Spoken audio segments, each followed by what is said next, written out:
The new alien green hair color. Now on the market. Here it is. No,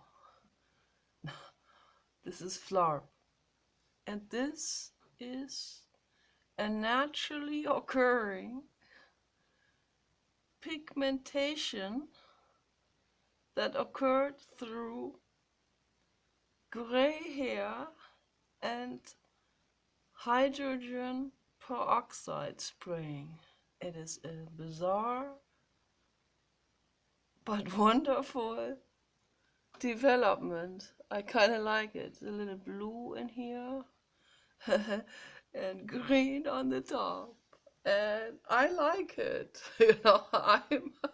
I'm very, very happy, even though this is politically incorrect. but but I'm happy about it. Not bad. The new alien resurrection green. That's what that is. With matching hair color and everything. It's cool. Love it. I love it. This is Flarpish.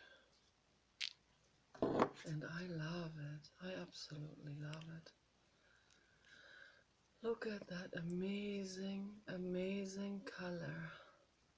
It is awesome, is that? It is nice. Awesome, awesome. Papa Dog is sleeping on my bed downstairs. It is warm in here now. I can sit here in a t-shirt because the sun was shining all day long. And now the sun is receding behind the trees, but it's still warm in here, and I'm very happy about this. As soon as the sun shines all day long, it heats up, even in the winter. It's very nice. Even outside it heats up quite a bit. So in Germany, when the sun shines in the winter, it doesn't heat up anything. You can still do ice skating and skiing. But I'd rather have it real warm, have the sun, and have a better climate than be ice skating and skiing and stuff like that. I'm not that into winter sports, not for me that much.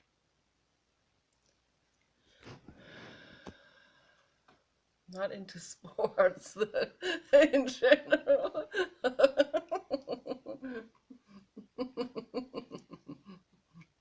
I like hiking in nature. That's nice.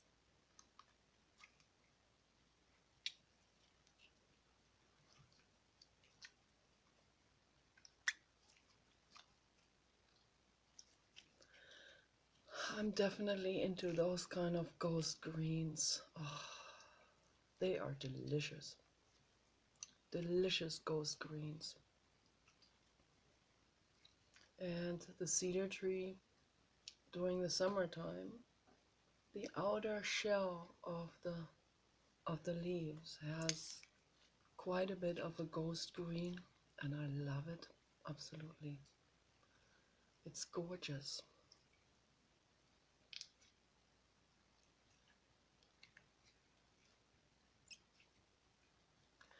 And also the copper domes of some old cathedrals, when they oxidize, they have that zinc green, zinc oxide green patina, which is an amazing color. I think it's this color.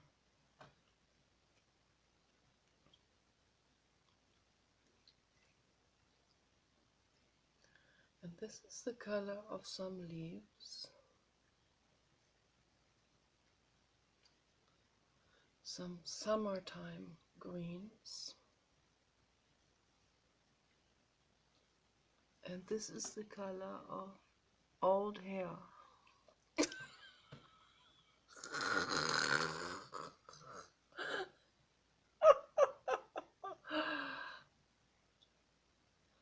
I want to make this video for and about Elon Musk. I talked to my friend Sandy earlier today on Facebook, and we decided that we would like to be with Elon Musk and living with him, and I said I would share him with you also. It would be a heck of a lot better than just, I don't want to debunk anyone out there, but it would be a heck of a lot better, let's put it that way. So yeah, he is amazing.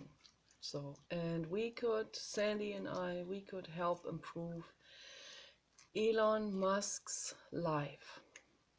So we can definitely help improve his life, and we wouldn't be bitter if he is working 20 hours and more, and if we rarely get to see him, we wouldn't be complaining. Yeah,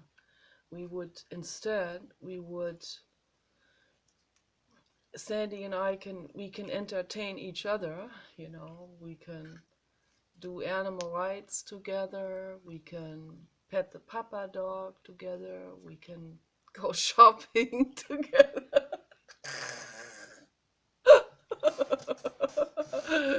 We would never be bored. So I can talk to Sandy for many hours all night long, and it will never be boring. And I can whisper her to sleep, and she can whisper me to sleep. And so I think Elon Musk needs Sandy and me. So I come to this conclusion now. But how do we ever get in touch with him? How does he ever see us? Because we are drowned out by millions and billions of fans, and that's the way it is with all celebrities. There's no chance. How can you? I mean, that would be an extreme winner lucky strike, if he ever saw my tweet on Twitter. That would be a lucky strike. So, but yeah, one should never stop wishing, and one should always put things into a wish box, and we can open up a therapy center in the desert, in a hot spring resort. It's my ultimate dream. Create a huge dome structure to grow every plant on the planet in there. All the food plants that we need, so we'll never have to go shopping again. And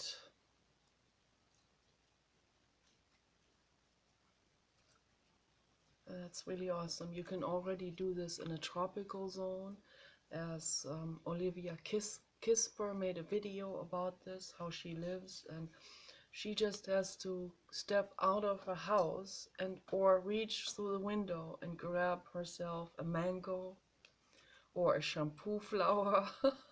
She just has to reach out into the tree when she's in the shower and grab a shampoo flower from the tree like this. Thank you. And then she can squeeze that shampoo flower into her hair and wash her hair. And that's all she has to do. She said she doesn't have to go to a grocery store anymore. They live completely self-sustainable. It's amazing, and it's a nice community that she lives in out there in Costa Rica, and it's awesome. They have jungle chickens there. I'm jealous. This is so incredibly amazing. So yeah, that's Olivia is an amazing girl, a real inspiring person, and I'm glad to see, always when I see people like this, my heart jumps up and down in glee. That's what it's a very old-fashioned statement. I got that from Paul's dad. He always used to say that. He always used to say that in reference to the tostadas from Taco Bell. His taste buds would jump up and down in glee. I love it. I think it's super nice. It's a super cool statement.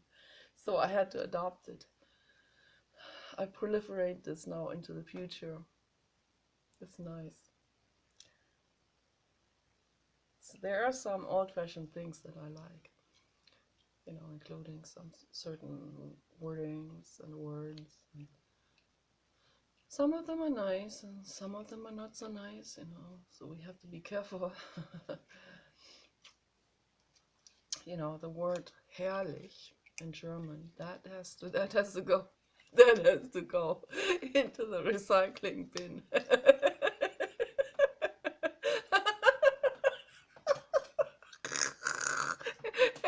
Herrlich. Oh, horrific. Ooh, makes you shudder. Herrlich. Herrlich translates into grand. But the problem with that word, if it just was grand, if it just meant grand, that wouldn't be a problem. But the direct one-on-one translation is lordly. Herrlich directly translates into lordly, which the meaning is grand. But that's not good that we that they equate lords or men with grand. And at the same time, that's not all. The story is not over yet. I talked about this before, like a couple of years ago. Made a video about this because it's very aggravating. Because that's not all. At the same time, the equivalent for women, the equivalent for women, the female word is dämlich, and dämlich translates like direct translation as in word for word. The original word that's in it means womanly, but the meaning of the word is it means stupid. It's like one cannot, the wording cannot be, the words could not be any more sexist than that. It doesn't get any worse. It really doesn't. So my plea to the Germans out there, please recycle these two words, okay? Please, please, please.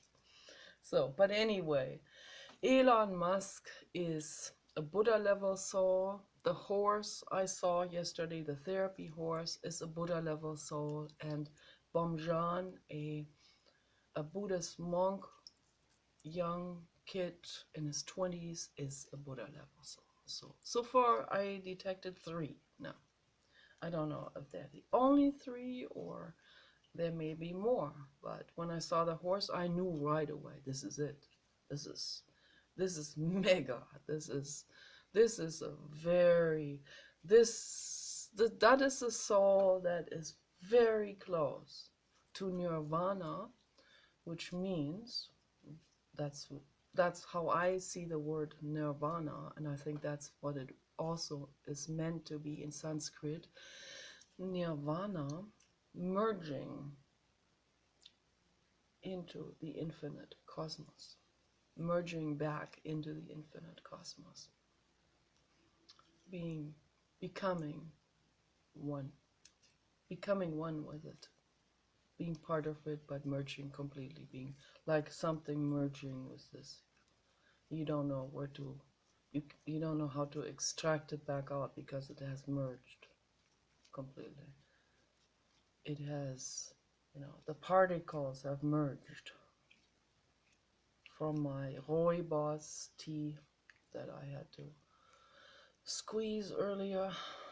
Got a little bit got on my hand. That merged now with this green alien putty.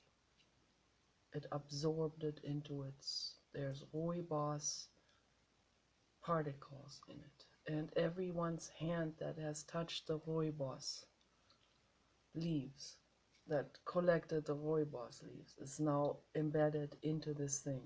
And I wish all of them infinite love and peace and well-being. And my own hand particles merged into this. And the nail polish and the Papa dog merged into this. And hair particles and whatever.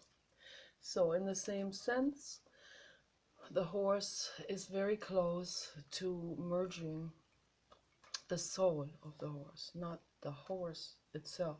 The horse is the spacesuit of that soul. And that spacesuit is still young and vibrant and is gonna do a lot more hospital visits in his lifetime. So, and the soul is visible right through his every cell, and if through his eyes. The eyes are our doors to the soul. So you can look right at the soul through the eyes. So yeah, I feel good because I put on my own creation perfume oil. It is very, very strong. There's a lot of stuff in it. There are at least 100 different plants and essences in it. And different carrier oils as well. And it is amazing. It makes you happy. It's amazing. I also have Tom Ford on this one here. And that's still better. I never create something like this. I don't think. Maybe, I don't know. Oh, this is unmatched. Tom Ford Violent Blonde has the highest throne, so he's sitting on the throne. Whoever created it, whether it was Tom Ford himself or a hired perfumer, whoever made this combination, the symphony, he get my highest award. This is the ultimate. It's the ultimate. I also smelled hyacinth in it.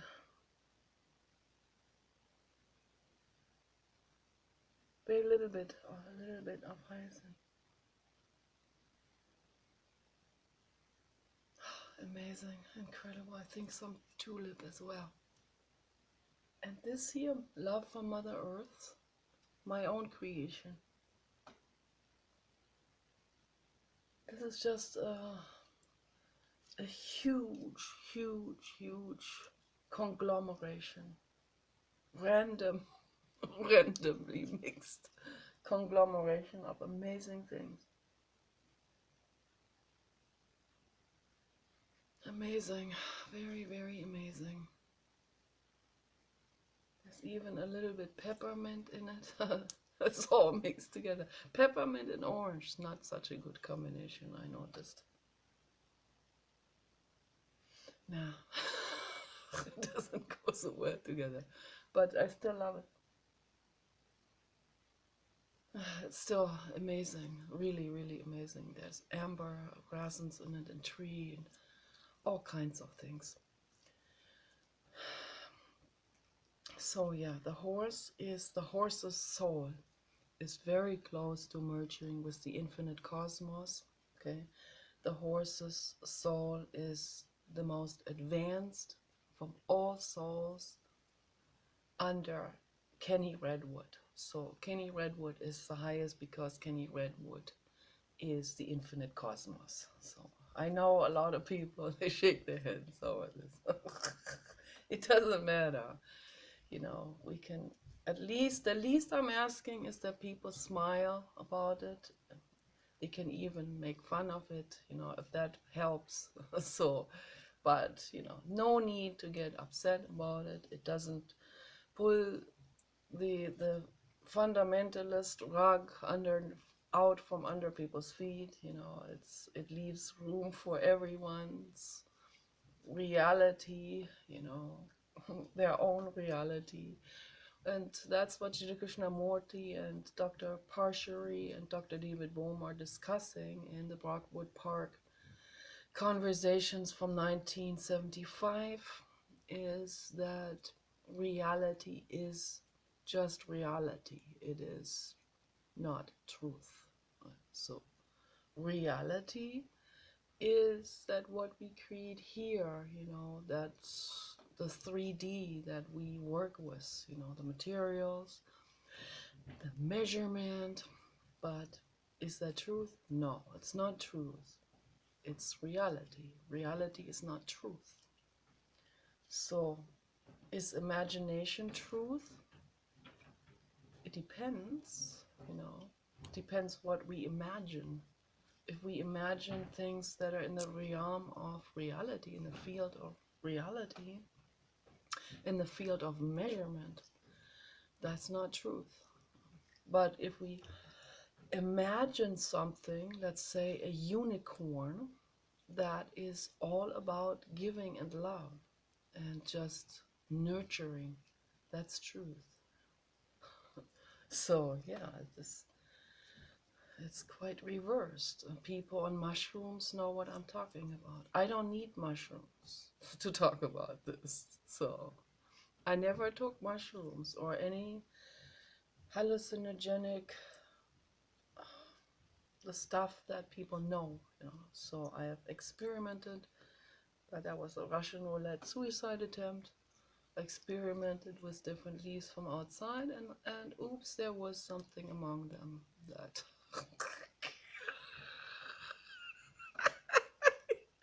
that did create a flickering sun. So, but I didn't know that, you know. So, so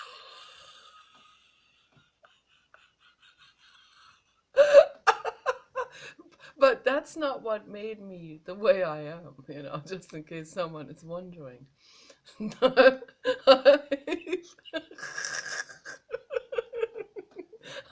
I have always been like this, believe it or not.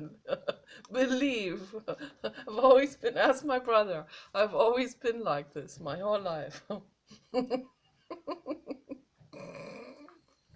I was my brother's entertainer and still am. So I make sure of that.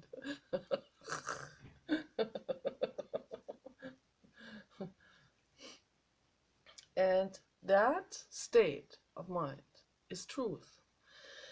I'm not saying I'm like a truth guru. I'm not a guru, but that state of mind, that creative state of mind, you know, that's what a lot of people are after, you know, they want that. But at the same time, ooh, they don't want to look ridiculous to the public. Hey, right there, they're not in truth. So, I hope this makes sense.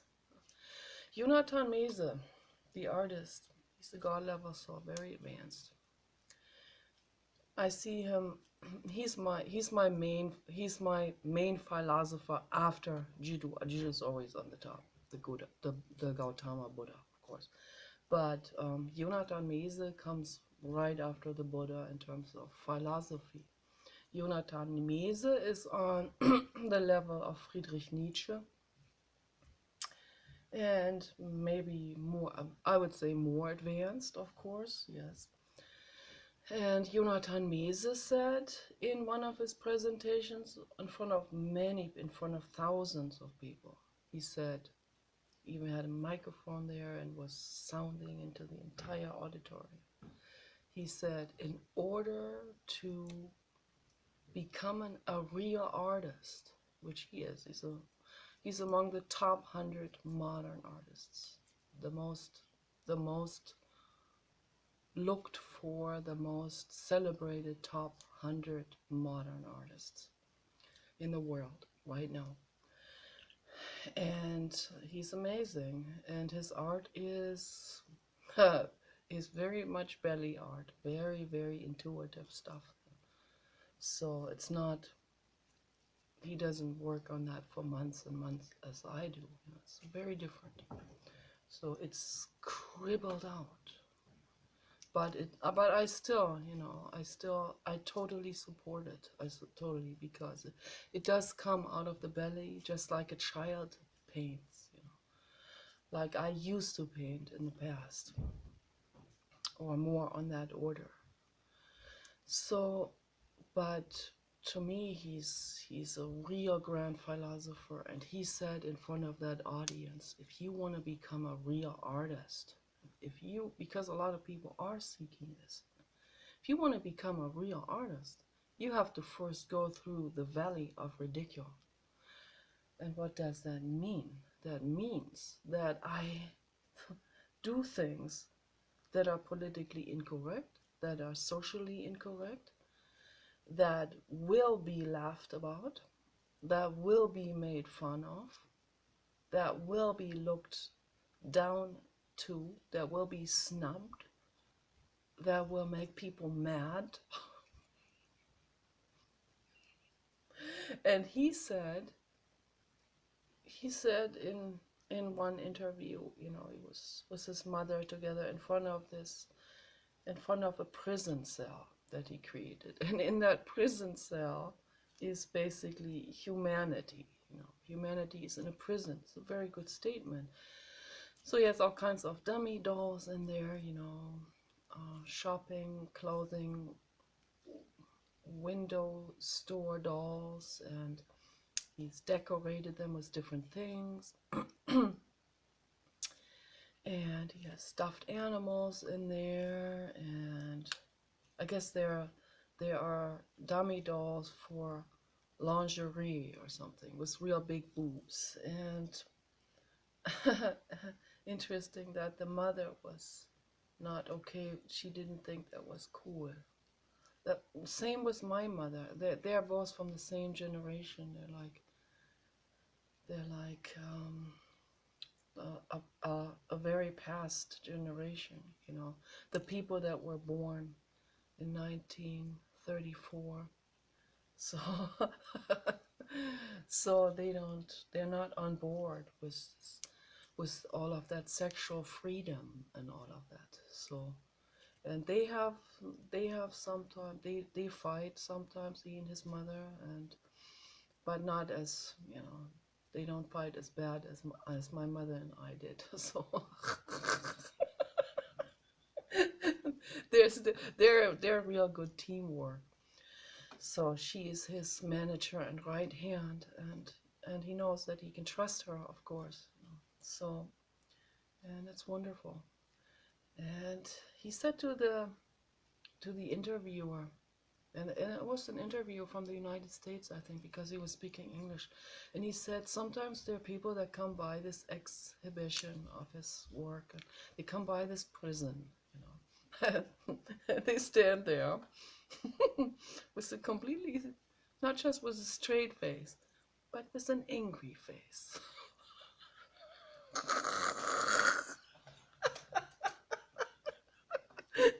And then he says, why can't they just smile? I mean, at least if you don't like it, at least smile at it. Have a little bit sense of humor, because that's what he also wants to give. That's one element of it. It's also a social criticism, of course, but that one that's not like directly used as that, but it comes through as an expression from within also, of course. I don't know if he even is consciously aware of that social criticism. I see it, of course. Humanity is in prison. That's pretty clear. The psychoanalytical thinker in me sees these things right away. So, but I think he'll recognize that also later on. But he also wants to make people smile. It is a bit of a warping and twisting. That's what modern art is all about. It's about warping and twisting and stretching and taking out of proportions and expanding and widening, and suddenly a body part becomes extremely large. You can see that development in Picasso as well. Beautiful, beautiful. His very last paintings, but most people were not on board with it because that jumped over the rim of their football stadium. That jumped out of their realm of acceptability, of social acceptance, self-image, taking themselves very seriously and all of this.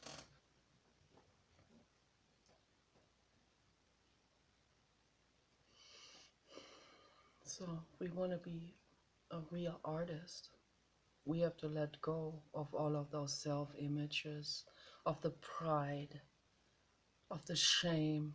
Pride and shame, they're two things of the same coin. It's the same thing. If you flip the coin, on one side is pride, on the other one is shame. It can flip back and forth. So that entire coin has to be melted again back into the amalgam of metals and recycled and made into something else, made into a beautiful necklace or something.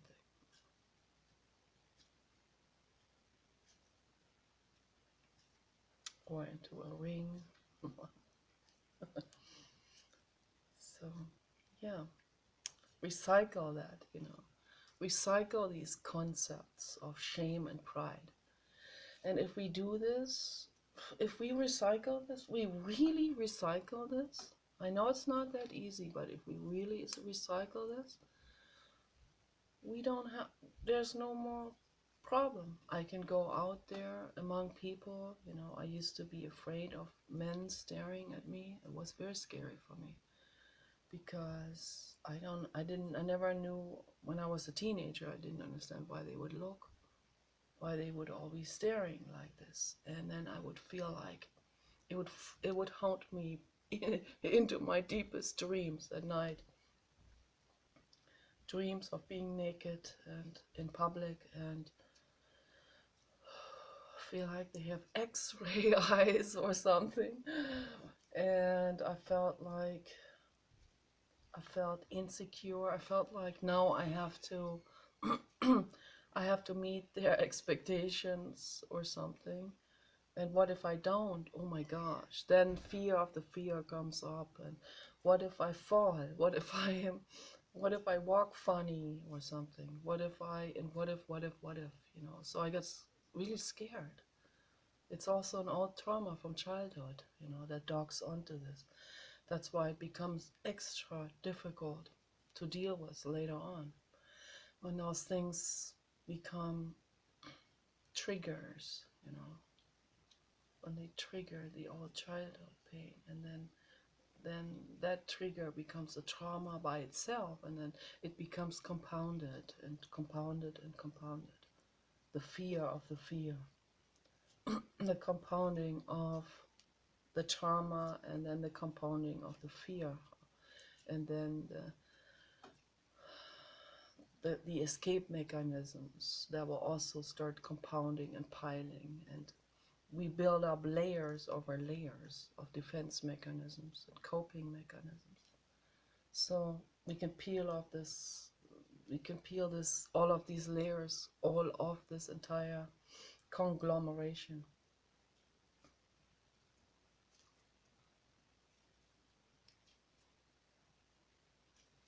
And when we understand that, we need to completely let go, be the child again. As Jonathan Mies is the child. He refers to himself as a play child. That's what a real artist is. A real artist is not making pretty art to please society and to get compliments. A real artist, first of all, does his art for himself. That's what this one perfumer youngster guy did not accept when I told him that. He was not ready to accept that. That scared him when I said that. So he said, "You need to make art for other people." And I didn't want to get into a heated argument. I just said, "This is how I see it." But he said, "It is the way I told you." A lot of men are like this. A lot of men are like this, you know. I talked to a German guy once. He was exactly the same way. He just didn't dare to say to me, "It is the way I said it." That's a little bold. That's a little bit on the bold side to say that, because, you know, any scholar knows that that's an overbearing behavior, and that's also not accepted by the scholarly society, but for other reasons that I don't accept. You know, they go in the other direction. They go understatement. We want to be understated. That's the European way. That's the British way. We want to be understated. We let our butlers drive our Rolls Royces first for a couple of months, so that they don't look so totally squeaky new, so that we can be understated. I know this from my dad. My dad told me about this, and my dad acted like that's wonderful. No, it's not wonderful, because that's just another way the ego nips itself in the butt. Just another way the ego loops itself again into that what it has always has been. It's never moved away from its treadmill. It still is pride. I am understated. Oh, what is that? Is that humbleness? No. Is that being understated? No. That's another way of overstatement and pride. That's the ego. That's how the ego works, and we have to be super careful about it. But not careful in the sense of where the ego is careful, and the ego says, "Oh, they're gonna see this and they're gonna judge me." No. No, then you're not out of that loop. Be careful in the sense of I, the super, as Sigmund Freud called it, the super ego, but the over I, or, you know, I don't know, I don't even want to call it those things that get misunderstood. The conscious me, the inner child, the conscious me, the actual me, you know, the coordinator, the prefrontal cortex has to recognize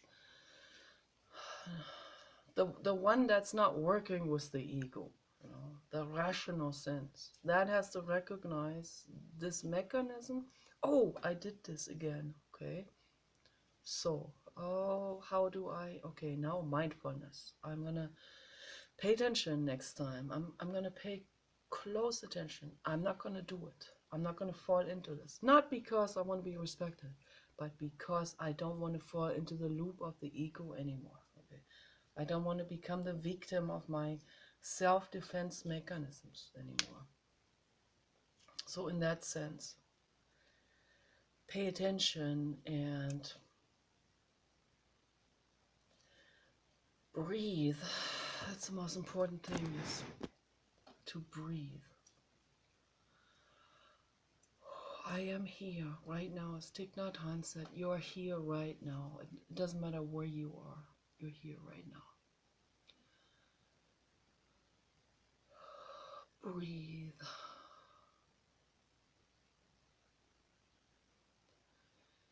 And then when we get into this, and when we recognize our own defense mechanisms, you know, whatever they are, only then, when we start loving ourselves just the way we are, no more escape routes, no more pleasing of anyone, then we can do Tonglen, which is a practice in Tibetan Buddhism.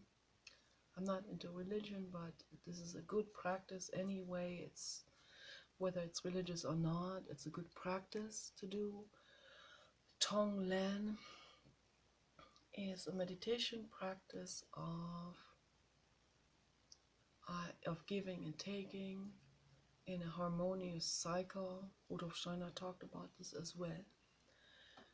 It is a meditation practice of I wish. You start with wishing your closest loved ones happiness, and you wish them to have the same beautiful things that you got. If you got yourself a nice sweater, you send in thought a wish to them that they too will get that sweater. The men will get my pink sweater. But what it means is like I have some things I appreciate and that I value and cherish, and that I wish my loved ones the same. And then you extend it out. You go to the next level. You wish a random person on the street the same thing, the same happiness. And then you wish, in the end, you wish the trolls the same happiness and the pink sweater. And you wish them to get themselves the same party. It's affordable, so almost every troll can buy it. What it means is I wish them the happiness and the joy that I experience. I wish all of them joy. So if people had joy, they wouldn't be hurting another being. People were in a mental state of balance and joy and happiness and feeling good. They would not hurt a laboratory animal ever. They would be horrified. They would, if they suddenly experienced balance and joy on the inside, they would be horrified to recognize what they have been doing, and they would stop doing it. And that's what Neil Barnard did. Okay. Neil Barnard has done horrible things to animals. And the German Shepherd, that was his mentor, Angel Soul. The German Shepherd, he has conducted horrible things on to teach medical students on how to heal bone fractures. And every time after any one of those surgeries, the dog would wag his tail when he saw him.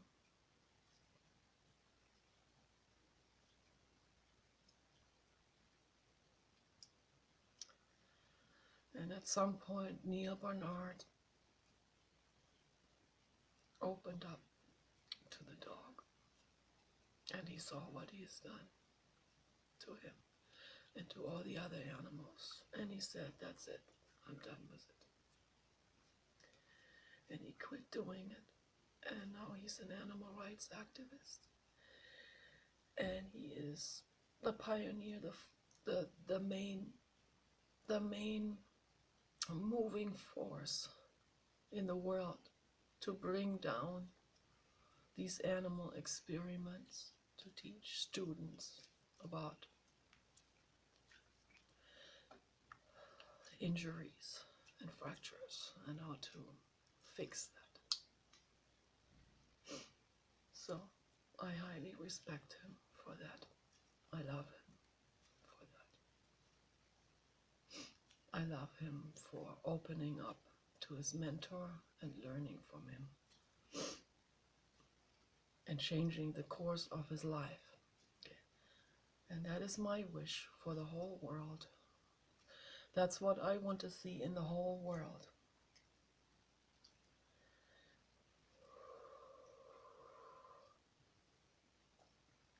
That's why I started making videos in 2006.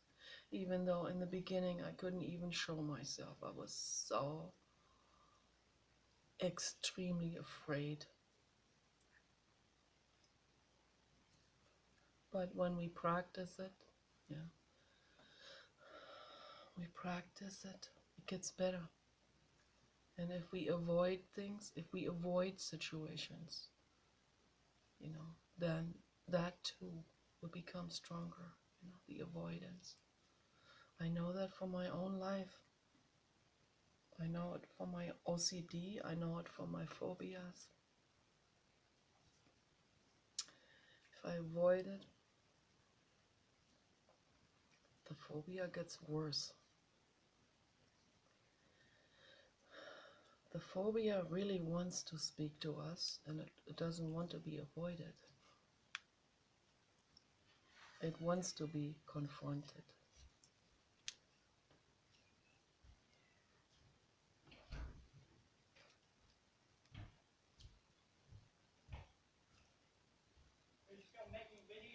Yeah, I'm making a video. Can you check on the Papa dog? Check on him. Papa is sleeping in my room. He was really relaxed earlier. Okay, that's good.